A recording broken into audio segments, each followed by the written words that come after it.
in this journey of me making my millions, being persistent has always been something that has helped me go forward in my career. Not taking no for an answer. A good business owner can negotiate their behinds off, because if you say up front what you can do and cannot do and what you will accept and won't accept, things will go a lot easier. You set those standards. You set those boundaries. Welcome back to the Beauty Boss Millionaire podcast with daily on-the-go episodes packed with testimonies and business tips to help you create financial freedom through entrepreneurship. Hosted by the owner of FracassiLashes and the Blow Dry Lounge, the Beauty Boss Millionaire herself, Felicia Fracassi. Welcome back to Beauty Boss Millionaire. I'm your host, Felicia Fracassi. The objective of this episode is really just to talk about how being persistent and not taking no for an answer helped me make my millions. Being persistent is defined as continuing firmly in despite of opposition. There's always going to be opposition, especially if you're coming up out the bottom like myself. No money, not really having a lot, trying to figure out how to make it all, trying to figure out this whole thing called life. You made a little money, now you got a little clothes on your back, now you're on your own, you graduated college or maybe you didn't. Whatever it is, basically you're in hustle mode. And you really have to be persistent. The person that is the most persistent is the person that makes the millions. End of story. I mean, I'm that lady that called people back after they said no, no, no. And I forced people. I wanted to speak to your manager. I was a woman that made sure things got done, one.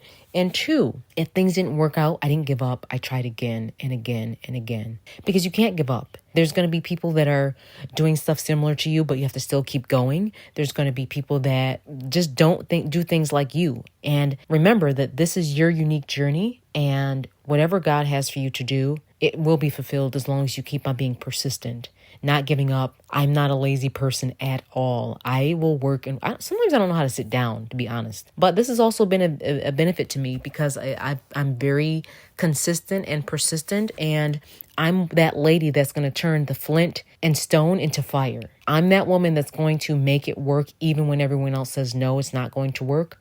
I was quiet about a lot of my business ideas just because sometimes you do need to move in silence because you don't need people taking from your energy or trying to ask you, is this going to work? And some people just don't see the vision, and that's okay. It's not their fault. They just don't see what you see. I'm that person that's going to save every person's phone number. I save every contact. If you text me, I'm putting your name and number in. I'll probably save you under your name, or I'll put a way in that I remember you, just because I'd like to. Sometimes contacts are invaluable. You never know what that person, you can reach out. I'm really good at networking. I'm really good on making sure I follow up with people. The average day to follow up with someone in an email is usually, 1 to 2 days afterwards from meeting them. So I've always done those things. I've always reached out.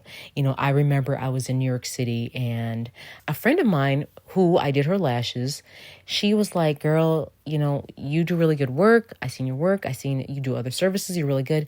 I want to send someone to you. I'm like, all right, cool. And so, I said, who, just let me know when and where. And she's like, well, this one is a very special person near and dear to me. And guess who it was? It was Beyonce's publicist, Yvette Nicole Shrew. She is amazing. I was able to meet her and just talk to her. She was, I did her lashes, and from that one connection from my friend Rachel Hislop, who also ran Beyonce's office down in New York City, she sent me so many people, and so many people kept coming. She said, Felicia, I love what you did. I love who you are. You're amazing. Can we do a party at your store for my birthday? I said, absolutely. So we threw this huge, beautiful party in Harlem, and we did all these beauty services on all her top friends in New York City. So I think 45 people or 50 people were in the room, and they just kept on coming in, and it helped really just increase the awareness of the store, and it helped people know where the store was at, one. And two, it was a sampler that we did, and she actually even paid me, which I kept on telling her I didn't want her to pay me. Her presence alone was enough. And she paid me for the services to just treat everyone and just, pamper everyone that night. And, we had drinks, we had food, we were doing it was just so nice. And I had my staff at the time coming from other cities just to help out because it was so many people. And it was such a good experience. And to this day, all those people that came, they were also friends. And from them meeting all those 40, 50 people, it took me to the next level. It's just amazing how one person and following up with them and being persistent and just moving forward can really just advance you to the next level. And I've always been conscious of everything that I'm doing. I've always been aware. I'm very like a self-aware person. I've always used grace. I've always had a really good attitude towards things because, you learn in life being mean or being rude or having this ego will not get you anywhere. Sometimes your ego will come out, don't get me wrong, because we all should have a small ego and have a little bit of confidence in ourselves. But it shouldn't be to the level where we're being rude or talking rude to people or disrespectful and all those other things. So in this journey of me making my millions, being persistent has always been something that has helped me go forward in my career, not taking no for an answer. I remember there was this location that I really wanted badly, and the guy was like, well, no, I really can't give it to you. It's out of your price range. I'm like, well, it's been sitting there for like 6 months. So you rather take this money or what? He's looking at me like, oh my God, she just told me this. I'm like, yeah, like work with me. Like maybe just start off low, start me off at a lower rate. And then we can slowly increase it over time to prove that I can do this. But I don't want to go in at first, being stressed out, trying to pay the rent. And you're worried, you're mad at me and I'm stressed out. He's like, you know what? I've never had anyone ask me that before. Okay, let's do it. And I ended up getting that location. It was one of the most successful locations. Secondly, another thing that you're going to have to do in this business, you're going to have to negotiate. A good business owner can negotiate their behinds off. Because if you say up front what you can do and cannot do and what you will accept and won't accept, things will go a lot easier. You set those standards. You set those boundaries. Negotiate what you will pay and what you cannot pay.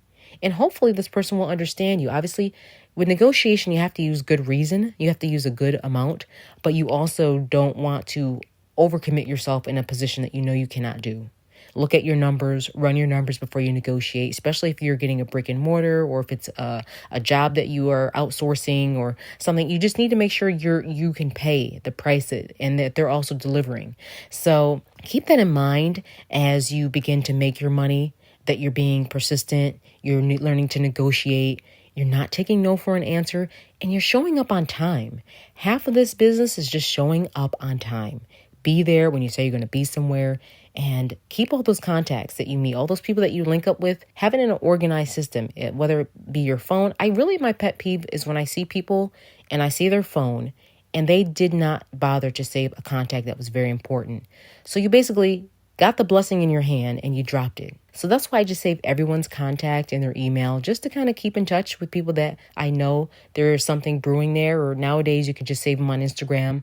But just make sure you have their number in case you need to call them or email them something so you can continue on your success of, networking and making things happen by being persistent and following up. I hope all of this has helped, and stay tuned because next we're going to talk about how your passion can really help you make millions.